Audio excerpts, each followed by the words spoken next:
For today's video, tuturuan ko kayo kung paano at saan magandang mag-load kapag may load business ka.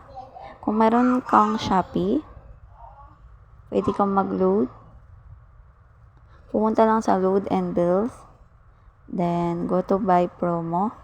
Kapag buy load, regular load.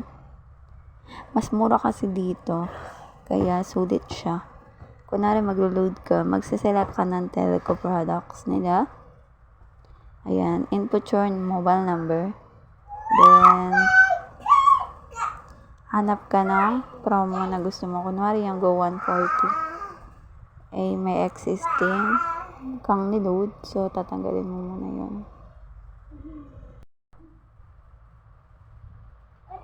Ika-cancel ko muna yung una kong in-order.